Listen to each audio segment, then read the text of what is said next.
Welcome to Establish the Edge. I'm really excited for today's episode. I have one of the co-founders of Establish the Edge, Pat Kerrane, from way back in the day. He is now with NBC Sports Edge, wrote a really good article on legendary running back upside. He actually penned the original kind of like evergreen introduction to that piece last season, and he picked it up this year looking at each running back with an ADP in the first two rounds and whether or not they have the requisite legendary upside. And we're going to talk to Pat about, what even is legendary running back upside? Why do we need it? And how do we go about figuring out if a back has it?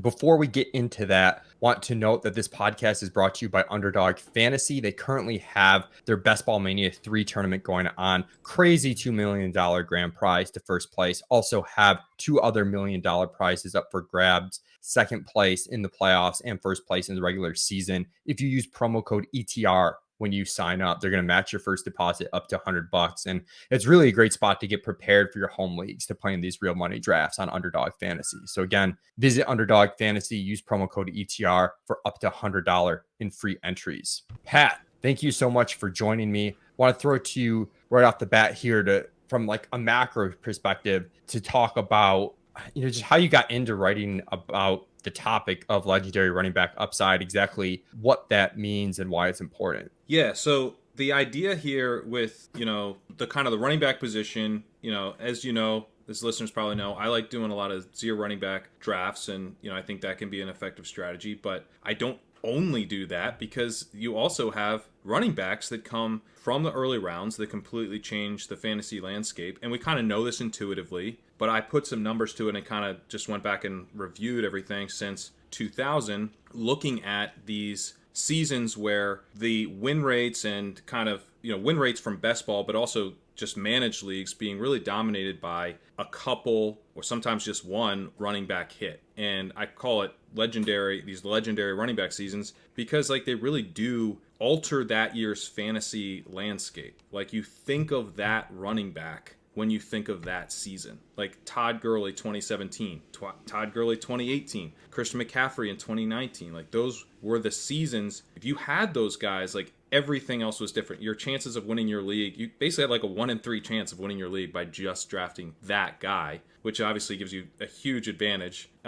You've taken from 1 in 12 to 1 in 3. So that kind of impact doesn't really happen at the wide receiver position. One, because wide receivers, while, the early round wide receivers can score really well, it's rare that we get a season like Cooper Kupp last year, where he was actually scoring like one of these legendary running backs. Typically, they're more around, a really good season might be 20, 21 points per game in PPR, whereas, McCaffrey could easily score 25 points per game this season and be down from where he was a couple years ago. But the other thing is that at wide receiver, you also just see more scoring at the position as a whole. So, and kind of there's a broader swath of guys that all score pretty well. At running back, and we know this, this is part of the reason that running backs go early, is that there's positional scarcity. There's only so many guys that can really score, really any points that are worthwhile. But that makes the guys who completely go nuclear so valuable. It gives you this massive advantage. So yeah, we saw that parlay a little bit with Jonathan Taylor last year. He didn't quite have that legendary season. In fact, you noted in your article that he fell a little bit short of that, averaging 22.1 PPR points per game.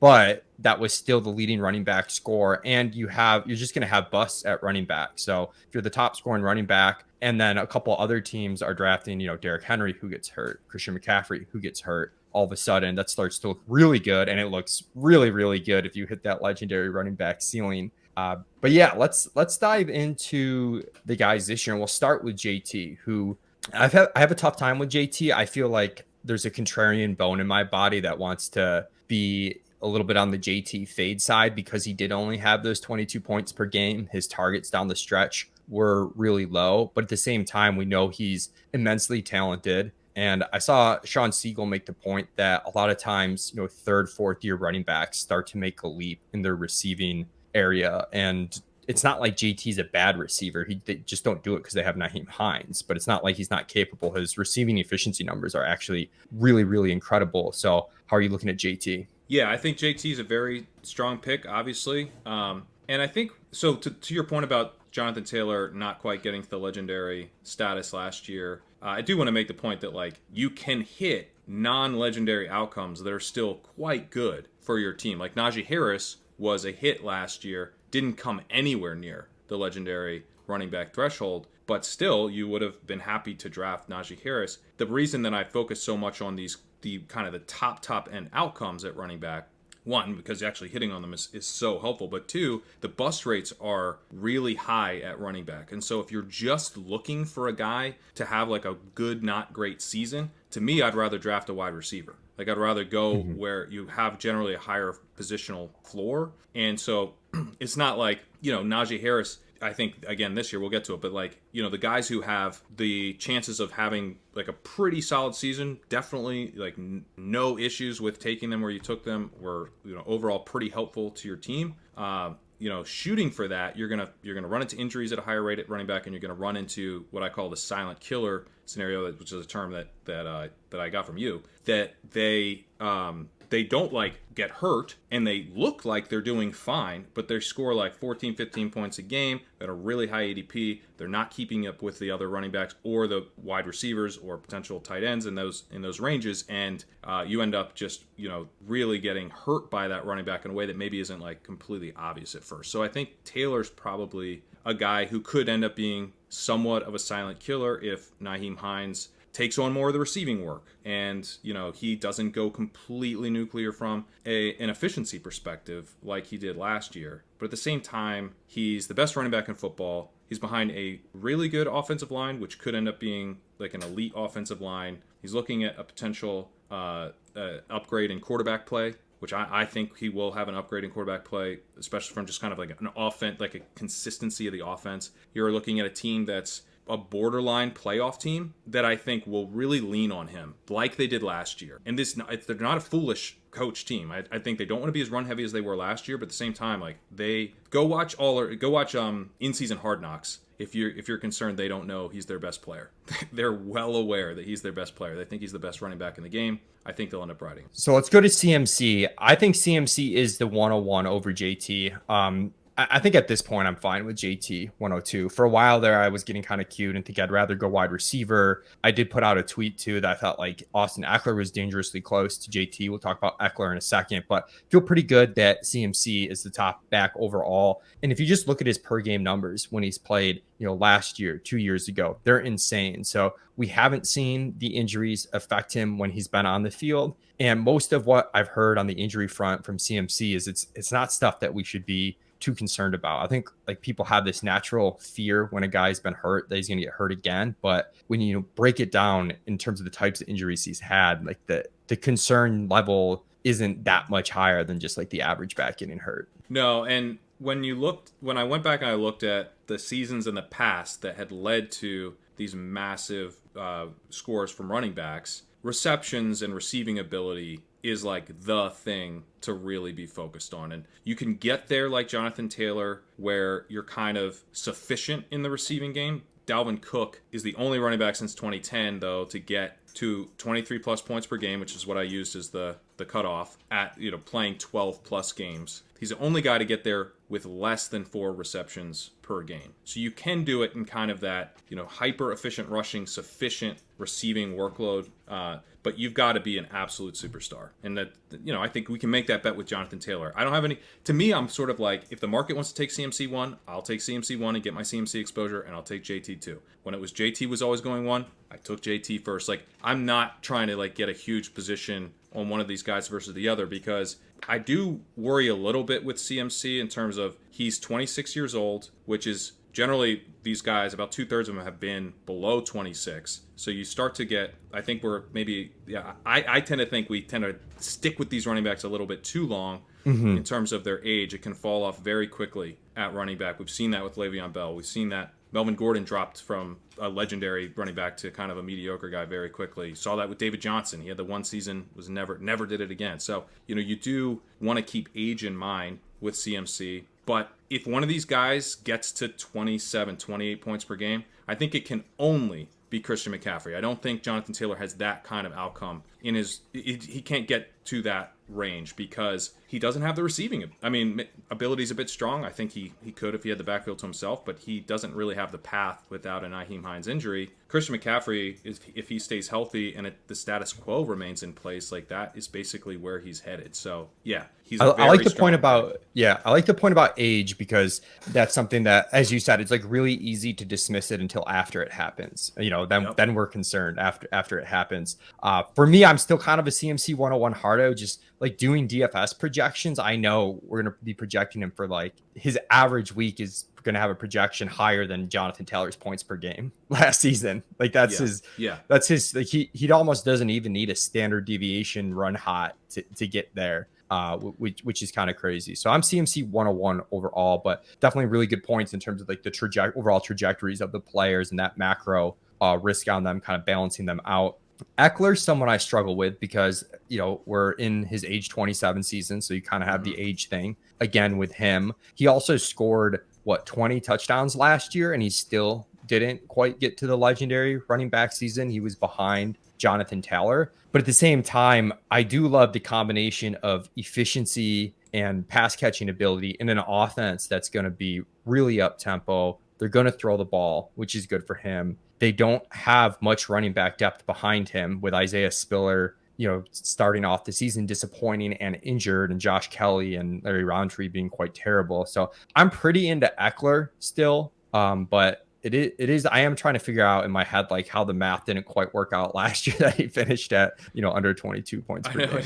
It is kind of surprising because he's got everything except the age that you're looking for, and the size is generally a concern. That's one thing that jumped out as well. Like if you're playing below 210 pounds, if you came into the league actually below 210 pounds, that's a red flag. But that's something that you can overcome with a sufficient goal line role. And honestly, the weight probably doesn't even matter. It's just that coaches tend to play big guys around the goal line. And that was exactly what happened to Austin Ekeler until last season. And last season, I was, I think, overly skeptical of Austin Ekeler's chances of getting to a legendary season, because I was like, well, he's never been used around the goal line. But all that had to happen was for that to change under a new coaching staff. And he was basically there. And he got used to the goal line. And he's been pretty decent at the goal line, so that makes sense. The other backs behind him are not good, so it makes sense to use him in every high leverage situation. And based on what Spiller's done so far, I would expect them to continue doing that. And it's not just that Spiller is dealing with an injury right now; it's that Josh Kelly was ahead of him prior to that. And so, is Spiller really going to make a big play for high leverage touches in this offense? I'm starting to become skeptical of that.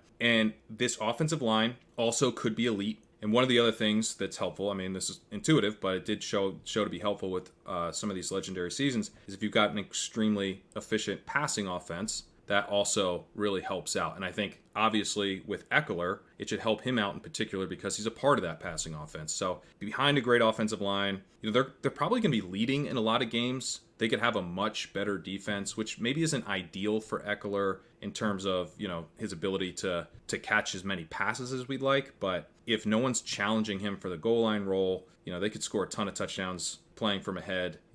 Ekeler salting away games maybe on some check downs where Herbert knows he doesn't have to push the ball super downfield because they've already got a lead and stuff. So I think he is also a target. I think the market has this right with the top three running backs. I have no issues with any of them. Yeah. Big question for Ekeler is, can he repeat that 2019 receiving season where his efficiency was a little bit better? And he caught 92 balls. And like that's sort of, your leap from last year to get to the legendary running back season. Next, we have Dalvin Cook. Dalvin Cook has been someone ETR has been high on. You have him as target, but only if he slips into the second round, which doesn't happen too frequently. Sometimes the order gets mixed up in these higher stakes leagues, like at the 1-2 turn. Most home leagues, he's going to go in the first round. The concern with Cook is, the combination, I guess, of age and receiving ability. I don't even know if it's receiving ability or just, he's never hit 4+ receptions per game. And you already noted he's one of, the few backs that's been able to get to the legendary running back without that type of. The only since 2010. The only one since 2010. Part of it is I think the game's changing a little bit. Like you used to be able to get there like Sean Alexander and Larry Johnson and stuff where you're just like getting an insane rushing workload. I think those days are over. So the receiving stuff I think is getting more important. Yeah. And then with Dalvin, I guess the upside would be that this is like heavily concentrated offense, and perhaps he does catch more balls with the new coaching staff in here. What's your Dalvin take? Yeah, Dalvin is like a scary fade, which is why I kind of hedged a little bit and said target if he falls to the second round because you could see the passing offense being much more efficient. You could see them kind of using him like Todd Gurley. I don't think O'Connell was there in the Todd Gurley Rams days, but certainly kind of a similar type of setup to the offense where he's this hyper efficient rusher. And also, I was just kind of looking like, he does play the Giants in week 16. You could see the Vikings just rolling them. As I do this article, I write out like a scenario as if it's occurred, in the scenario of his upside. I love that.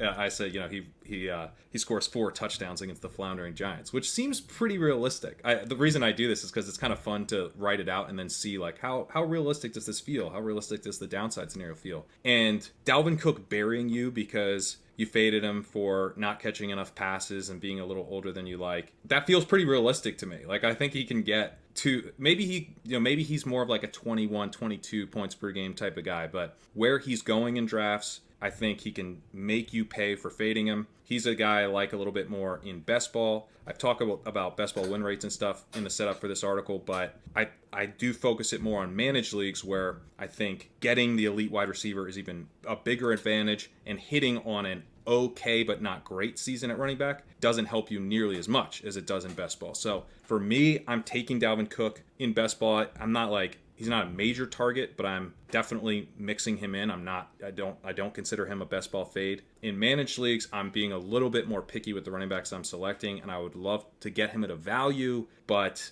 I also think there's enough risk factors with Cook, with the receptions, the age, the idea that, maybe they don't just completely ride him. They've got a very capable backup in Alexander Mattison. They're moving away from this kind of run-heavy focused offense. They're also got, Justin Jefferson and Adam Thielen. Maybe they pass a ton in the red zone and around the goal line. You need to score a lot of touchdowns to hit one of these seasons. And so if that is their red zone approach, that could also be a real problem for Cook. So there's enough risk factors that basically I want him at a value. There's legitimate science behind your methodology in terms of forcing yourself to basically it's basically like a debrief of like like if we were wrong, what happened, if we were right, what happened, in terms of actually writing out what the legendary running back season was or what the downside running back season was. So that's a really good exercise for anyone out there to kind of force yourself to confront your biases. I do have one question with Dalvin. I completely agree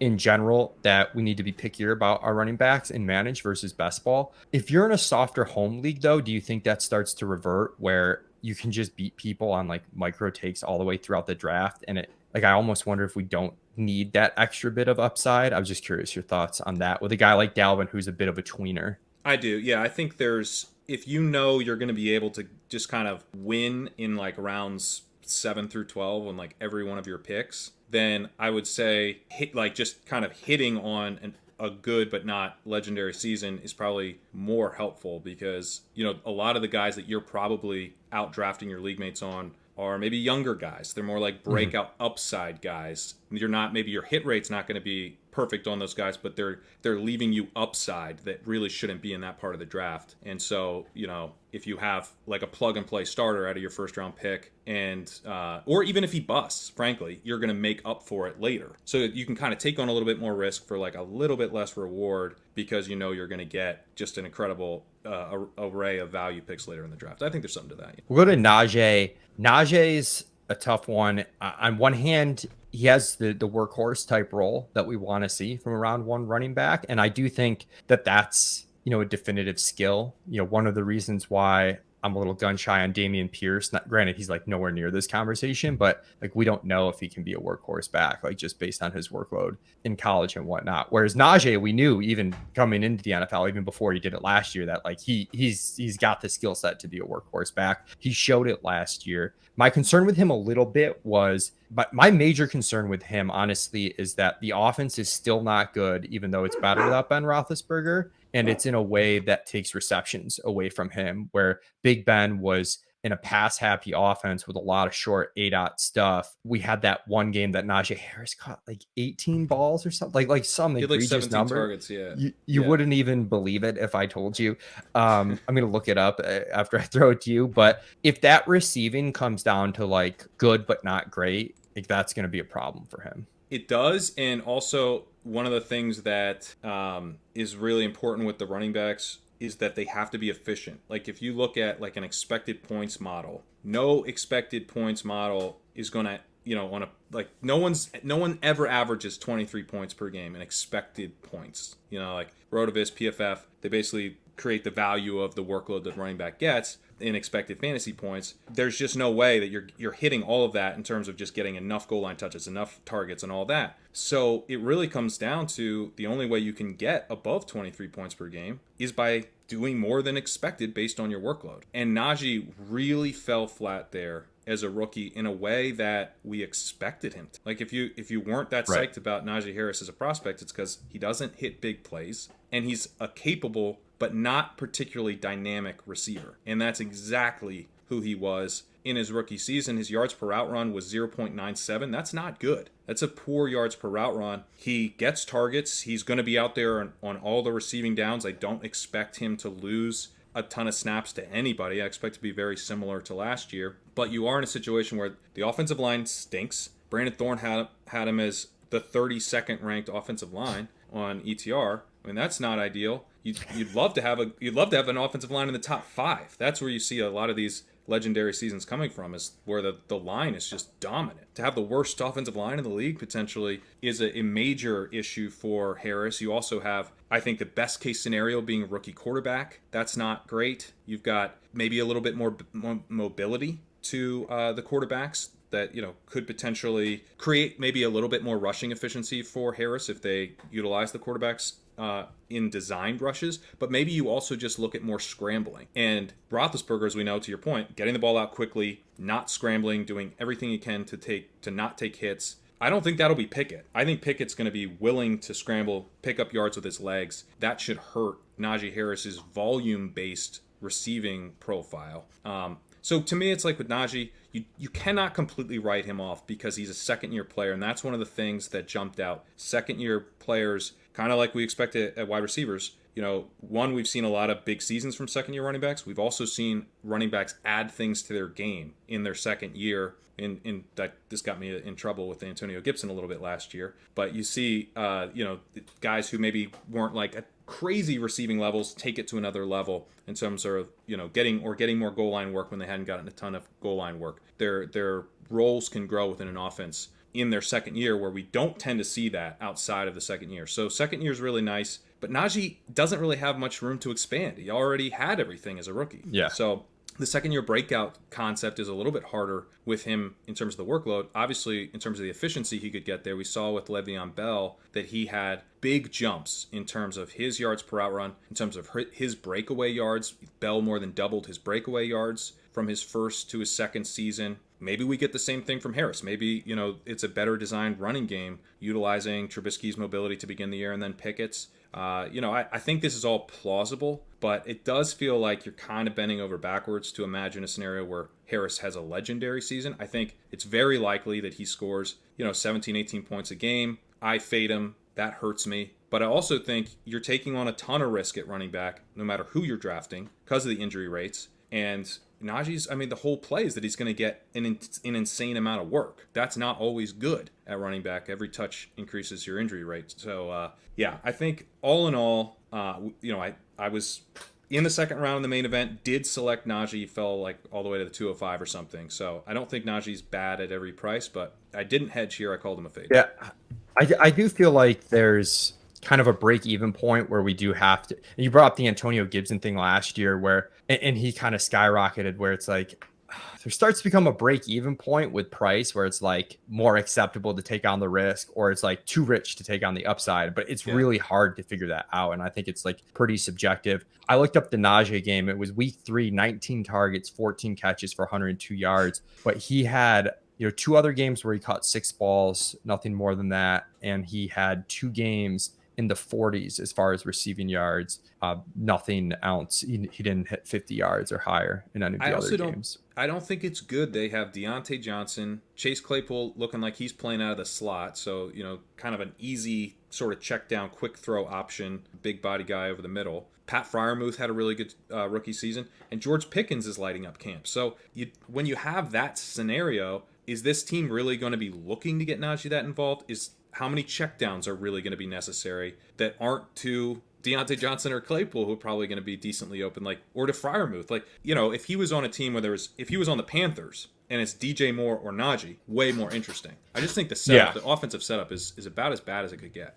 Let's go to Derrick Henry. Henry was someone last year that in a vacuum, it wasn't the archetype I liked. The thing I did like about him was just, and we kind of saw it play out, is sometimes these guys that project to score a lot of points just run a little bit hot, and even if they didn't have the right archetype, if things break a little bit right, you can, and for him he was involved a little bit more in the passing game, and then they kind of just went nuts with his overall touches. To your point about Najee relying on a back that like needs all these touches, though Henry does end up getting hurt. How predictable that is, it's tough to see. I'm out on him completely this year after being like acceptable of him last year. And there's a couple reasons why. One, he's coming off injury. Two, he's a year older and he was already at, the age part that we start to worry. This can be his age 28 season. And three, this team is headed in the wrong direction. They lose AJ Brown, and the efficiency of the passing game kind of let them do a lot of the stuff that worked really well for Derrick Henry in terms of positive game script, tons of rush attempts, lots of goal line touches.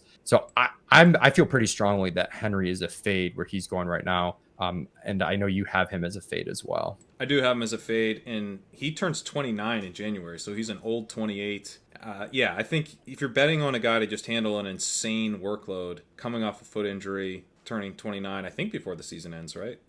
It's not ideal. So yeah, I think you could see him burying you. He was about to bury us last year. The interesting thing is that he had over 23 points per game last season, so he was kind of the guy that could have been the legendary back last year, which would have been a bad look for me. I was like, he definitely doesn't fit the archetype, and then it was basically Henry last year. But yeah, he gets hurt, which I do think obviously that's not predictable, but it's not helpful if you're trying to get there to just get loaded up with low value touches, which is what happened to Henry. His rushing efficiency really tailed off last season. I was not impressed with the offensive design last year. They did less play action. They seemed to, just ride Henry as if there was no risk of him getting hurt. And they did use him a little bit more as a receiver, which I like to see, but nowhere near the four receptions per game. He's, I think, career high 1.1 receptions per game. So to project him to hit 4 is, it's silly. No one would do it. And the offensive line there is a real problem, I think. It seems like it could be bad. So if that's the case, if the passing offense is not as efficient as it has been, he just looks like a guy. It's like very much a volume-based play, very much kind of in that silent killer mold where he keeps getting the work. He doesn't, completely fall off or anything. He's scoring you 15 points a game or whatever, but you paid a lot to get that 15 points per game. You passed on a potential huge season from Diggs or Kelsey or one of the other running backs, or Davante Adams, whatever it is. If kind of anyone from that range emerges, you paid a lot for pretty replaceable production in a managed league. Yeah, and I'm more okay than others in terms of taking backs that are dependent on the offense being good, but I need to have a little bit more faith the offense is going to be good than I have in Tennessee. So that's an issue. Let's go to DeAndre Swift, who really exciting dynamic player, has the pass catching upside that we're looking for. His rushing metrics have been pretty bad, surprisingly. He was, minus 0.36 rush yards over expectation per attempt last season. How are you viewing Swift? Swift is interesting because he's very good at some things and he's very bad at other things. He's not good between the tackles. That shows up in his rush yards over expected. He's a really good breakaway runner, though. And that's something that I think is really exciting behind what could be an awesome offensive line. This is, to me, he does kind of jump out as a potential legendary back because think about, scenarios where, maybe he's not hitting every run exactly right, hitting the hole. I think what it was on Hard Knocks, he scores a touchdown in the preseason, and Deuce Staley's mad because he didn't hit the right hole. He bounced it outside. I think that's going to be a struggle for him. He's a big play runner, and he's probably going to lose carries to Jamal Williams or to Craig Reynolds or whoever else because they're getting frustrated that he's not running the plays perfectly between the tackles or whatever. But I do think there's potential improvement. He's going into his third year, so I think it would be reasonable to expect that he's kind of still growing as a player. You're also looking at an improvement in the offensive line if it stays healthy this year. That should really help between the tackles running. And then you're also looking at a player who not just is a big play rusher, but adds big plays through the passing game. It's kind of a reverse Najee situation where we would like him to get more volume.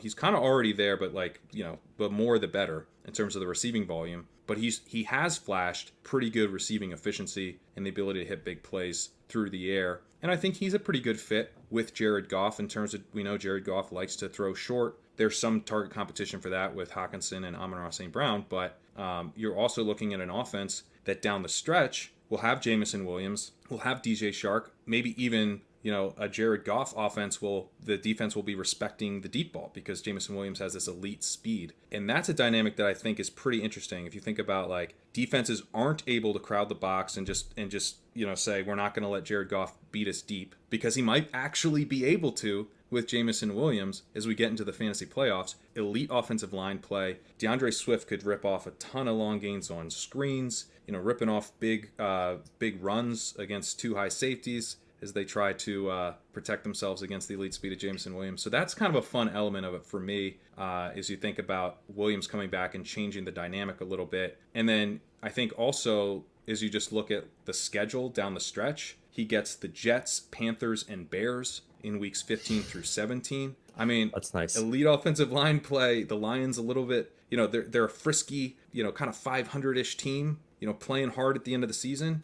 They could be, Swift could be racking up touchdowns over that stretch. And he's one of those guys where it's maybe he only scores 18, 19 points a game before that stretch. And then we're just if you didn't have DeAndre Swift in the fantasy playoffs, what was the point? Yeah, and Swift, to your point, he was 10th in breakaway run percentage, according to PFF last season. Tony Pollard was 9th, and he was someone who the previous year also scored poorly or average in rush yards over expectation, and then took a big leap in that category year over year. So maybe we see the same thing with DeAndre Swift. After Swift, we have Saquon Barkley, who, man, it was fun earlier in the offseason when he was going to the third, and it was it was not only was it an easy selection, but it made roster construction so easy. Be I'm just gonna do hero RB, build right on draft running back to the third round. But here we are, and he's going as early as the 1-2 turn. I think did you take him at the end of one in a first round in a main, or no? We did, yeah. We took him at the end of the first round in the main event. We went the double reach. We got Saquon, Pitts, and then we got AJ Brown, Waller. So we got the double value. It's a pretty unique main event team. I like that. Yeah, with Barkley, man, there's some similarities to CMC where I think people are maybe overstating the injury concerns and not focused enough on the upside. We know he was a generational prospect, but he really was. He was one of the best running back prospects that we had. And combine that with the coaching change, which has to be super plus EV. And I'm pretty optimistic with Barkley, where I'm not going to be stunned if in redraft 2023, he's a consensus top 3 pick.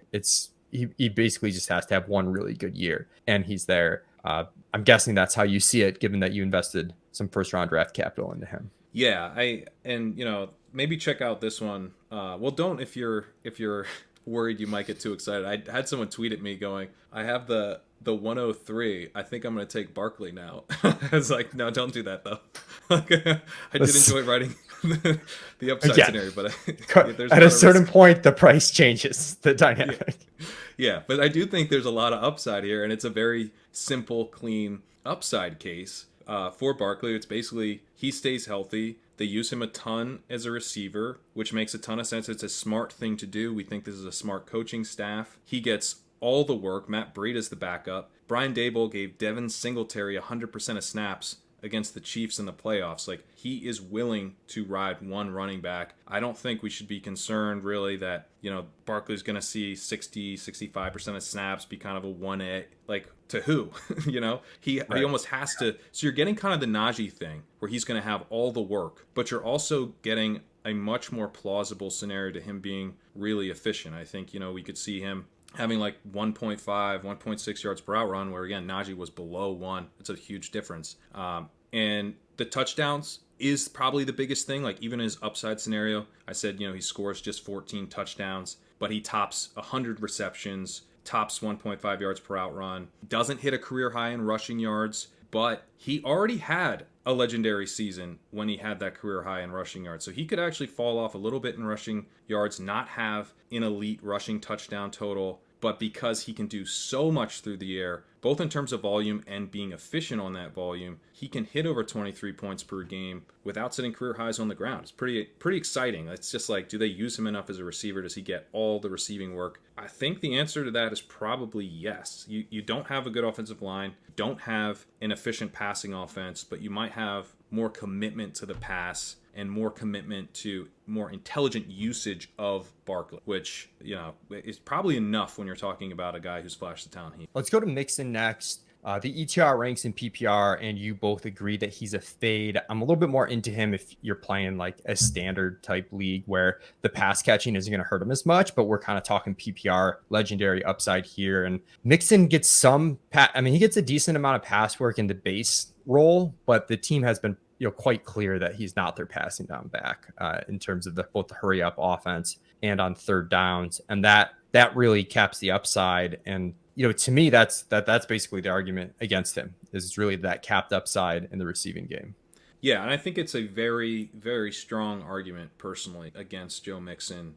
He had 9% of his snaps last year on third and fourth down. We've talked about this. You said, the case for Mixon is somewhat similar to the case for Jonathan Taylor. It's just basically Taylor has a much clearer path to efficiency. And I think that understates it because Jonathan Taylor, he saw 21% of his snaps on third and fourth down, outsnapping Nyheim Hines 161 to 83 on those downs. Mixon was outsnapped 175 to 78 by Kerrane on third and fourth down, and Chris Evans also mixed in for 43 snaps. We could see Evans' role increasing over the year. Maybe that doesn't really affect Mixon. Maybe that's all just coming from Kerrane, but it certainly isn't good because we need Mixon to get some of those third down snaps back. So if Evans is involved, it's just one more guy that's kind of keeping the status quo in place for the third down role or the lack of third down role for Mixon. That really locks him out of any plausible scenario of getting there in receiving volume. Like at least with Taylor, Nyheim Hines mixes in throughout. Taylor isn't completely locked out. And Nyheim Hines could get hurt, and right.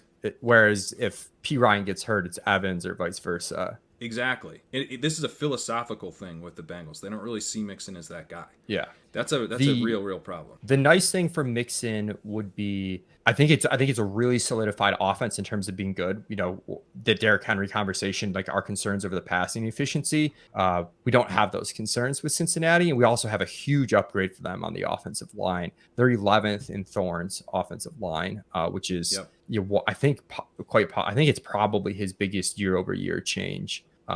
So that's good for him. Another doc against Mixon, you and Peter Oversat, we did the FFPC main event show, and you guys were talking about Cincinnati's playoff schedule. It's not good. Their average team total dips a lot, and you can talk yourself into the schedule being okay from a passing perspective because it's teams like Tampa Bay, Buffalo, where you could see them having to throw a lot more, and maybe you lose some efficiency, but you pick up some passing volume. It's not a good schedule for a running back, like almost no matter how you cut it, unless Cincinnati's just that good that it doesn't matter.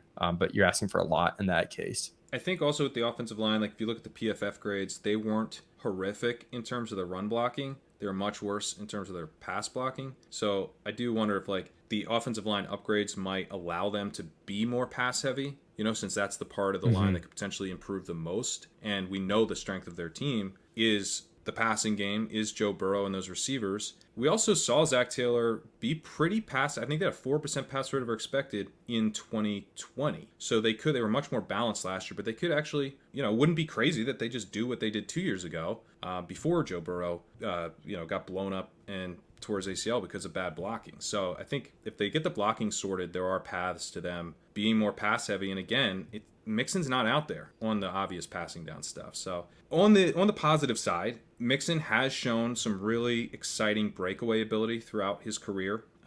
He topped 500 breakaway yards in 2018. Maybe he gets back there because he's seen a ton of too high shells. Maybe teams are just saying, you're not beating us with T. Higgins and Jamar Chase. They're willing to accept Mixon running all over them because they know it's kind of the lesser two evils. And this team could score a ton of touchdowns. I do think that's Mixon's job. So Mixon comes in and just punches in a bunch of touchdowns. You can get there, but I think really has to have the Dalvin Cook role. There's no, like Taylor, I could see maybe, again, probably takes a Nyheim Hines injury, but Taylor could get to 4+ receptions per game in some of his higher end outcomes. I don't think Mixon really has any path to that. And so you're betting on something that's happened once since 2010. We'll go to Alvin Kamara, another guy in the Barkley Bowl who was kind of an easy take when people were freaking out over potential suspension risk. And now his price is getting a little more expensive. And I'm really torn with him going kind of more like the 1-2 turn, or at least early second in most drafts. On one hand, we've seen some pass, like high upside efficiency from Kamara, and the most important part, the pass catching. On the other hand, age 27 season, this will be his 6th season in the year. He's had a pretty full workload the last 5. The efficiency everywhere dropped off. And I don't know, I'm just still skeptical how this offense is going to operate. And I think we should definitely be taking the target share expectations down for Kamara, given the additions that they've made at receiver and also just the quarterback switch. When I do this, and I think about who my target should be, I do think about who can bury me and if I fade them. And Kamara definitely could bury me. So I put him as a cold sweat inducing fade, because I really do worry that calling him a fade this year could be a terrible, terrible mistake. And, if you disagree with my analysis and want to take him, no problems. But I did call him a fade because his rushing efficiency cratered last year. The offensive line play might not be as good as we've come to expect from the Saints. And you're looking at receiving efficiency that was also down last year, and receiving volume that was down. He had 4 receptions per game with Jameis Winston, below that without Jameis Winston. It's not the Breeze era Saints. We're not maybe going to see him just get like a ton of, Ekeler, McCaffrey type volume. I don't know that he was used much more traditionally last year, and he was not efficient, and he's older. This is, again, like that existential risk here with the age very much applies to a 27-year-old McCaffrey, or not McCaffrey, 27-year-old Kamara. So that's just ultimately, with the age stuff, like I didn't penalize Ekeler that much for it, but I'm looking at Kamara, and it's not just age, it's the fact that his rushing efficiency cratered last season. To ignore that, even, in the mid-second, it just feels like it's tough because there's not a ton of opportunity cost there, and that's where I'm like, if you want to take him, take him. But I think I'm just more comfortable going in another direction with a guy who's shown signs of decline and is past the age where we normally see these seasons. Yeah, we'll go to Aaron Jones, who to some extent is similar mold as Alvin Kamara. He's really efficient rusher historically, fell off a little bit last year, and he's in his age 28 season, I believe. With him too, we're projecting a little bit more in terms of the assumptions in the receiving game. He's been a very good receiver. He hasn't been the volume type receiver that Alvin Kamara has been in the past. If you look at the splits, the splits with and without Davante Adams, I think like highlights his upside and is also overstated to a point, but he does have pretty significant receiving upside. And you look at this offense, and like the Vegas expectations for them are still really good. And like maybe Vegas is just wrong, but if Vegas is remotely right, this team's still going to be scoring points somehow. And the way my brain thinks, it's like, well, it's got to be Aaron Jones, because we just don't have much juice in the passing game. Maybe Romeo Doubs is good. And if he is, that's probably still good for Aaron Jones, because it's not like they're loaded with depth behind him. So thoughts on Aaron Jones? Aaron Jones would be like a very classic example of, I think, a guy who is a good bet to get to a sub-legendary but still very helpful season. It's all set up. He's gonna have an important role on a high-scoring offense. He's going to see targets. He's a very good receiver, but at the same time, does he have any path to getting to the 23 plus points per game? It's like you really, really got to squint. He has to set career highs in a bunch of stuff. I'm like, where I struggle is I do, and again, this is where like getting the weeds with the projections can hurt you too much. Like I think it's a very similar workload to DeAndre Swift on a team that probably scores more, but obviously on a macro standpoint, the trajectories of the careers just in terms of age are very different. The trajectories of careers, but I also think the rushing upside, right? Like you could imagine DeAndre Swift taking on more of the rushing workload. He's not going to be like getting all of it, but he's so good in the receiving game, and the offensive line is good enough so you could have overall good rushing efficiency that maybe you don't need just all the rushing workload for him. Similar with Jones, but does he have any path to owning the complete goal line role with A.J. Dillon there? Probably not.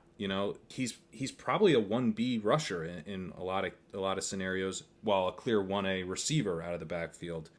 Maybe he's a 1A the whole season as the rusher too, but he doesn't really have a path, I think, to kind of consolidating the rushing workload because he's older than we want, and AJ Dillon seems to be ascending. So that's where I'm saying, like, a lot needs to go right for any one of these guys to hit 23 plus points per game. A lot needs to go right. They need to score a ton of touchdowns. They need to put up like 1,300 rushing yards and also get a ton of work through the receiving game. And if they don't get that work, then they need to put up like 1,800 rushing yards. Like, you need massive production to have the type of season that people think of your name when they think of that season. Like, we were talking about really, really high-end results here. So if you're just trying to think through, can Aaron Jones do that for you? I do think it's a pretty thin bet. That doesn't make him a terrible selection because you are getting to the point where he's in the late second. And, there are a lot of reasons to like what he can do from a median perspective. And if you're not that psyched about Debo, and if you're not that psyched about Tyreek Hill, and you probably get T. Higgins and A.J. Brown in the third round of your league, like, I don't have any issues with going with Kamara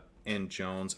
I'm more into the Kamara side. I'd rather make the Kamara bet that he just, that he kind of gets used like Kamara again. But I get it if you like Jones. I have him as a fade. Javonte Williams is one of the more interesting conversations to me. The one game he started last year, he went 23 carries for 102 yards, had 9 targets, went 6 for 76, scored a touchdown in that game, and just put up a ton of fantasy points against the Chiefs. I believe it was a night game, and we had released a prop play on the under for his combined rushing and receiving yards, and that did not go well for us.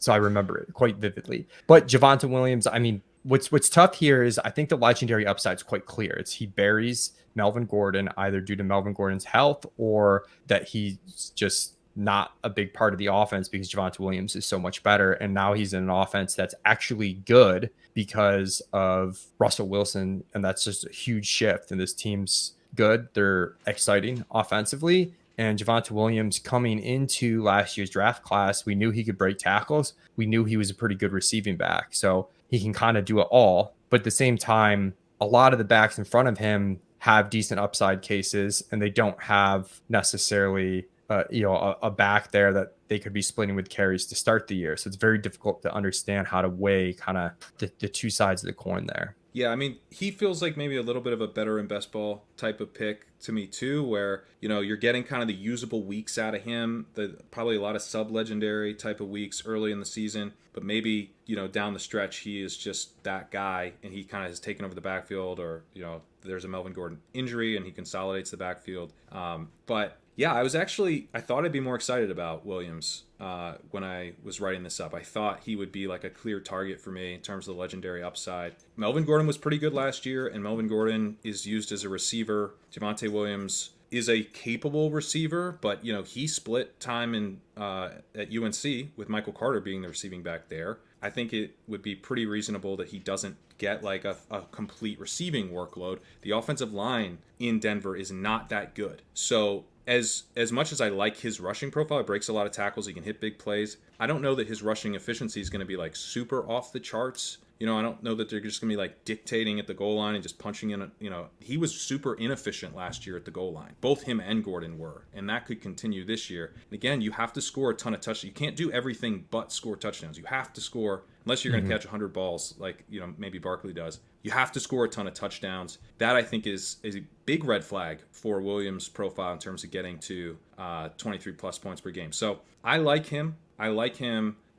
Because maybe he has that stretch, kind of like a sort of a Nick Chubb bet in years past, where it's like maybe he isn't that guy for the whole season, but man, when it comes together for this guy, it can really come together. I think Williams fits that mold, but I actually put him as a target when he falls to the third in managed leagues, which is sort of my sad way of saying he's probably fade. I think you want to get that wide receiver in that range. Some really good wide receivers going in the late second or early third. Yeah, and we did have a stretch where he was going in the third, and I don't know, the market has started to, I feel like they've barbelled running backs a little bit. They're starting to take these running backs in the first 2 rounds earlier, and then they're starting to avoid the dead zone running backs a little bit more, and it makes strategy a bit more difficult. And we get Leonard Fournette at the 2-3 turn, and man, I feel like Fournette. I saw Al Smizzle tweet the other day about I think maybe it was in today about Christian McCaffrey, where he's like the "I told you so" player. Like, he either stays healthy and scores 26 fantasy points per game, and it's "I told you so," or he gets hurt and it's "I told you so" from the other side.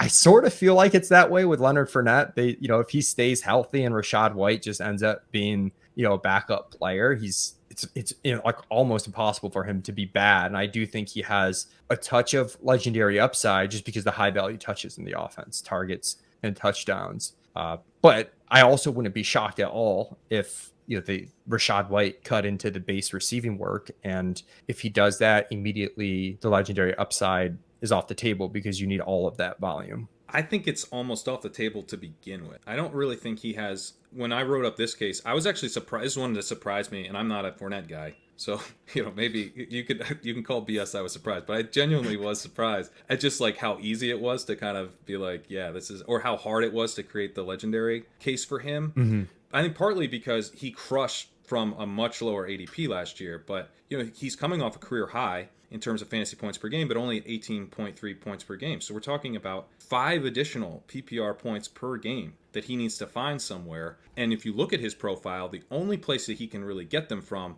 is probably touchdowns, because he's another guy that wasn't playing a ton of the third down stuff, that he was still ceding some of that to Giovanni Bernard. I shouldn't say he's not playing a ton, but he barely edged out Giovanni Bernard, who saw 93 snaps on third and fourth down. Fournette saw 103. And now you've got Rachaad White, who could not only mix in for some of those, but I think could be a major thorn in his side in kind of like a Rex Burkhead-y type way, where he gets mixed in.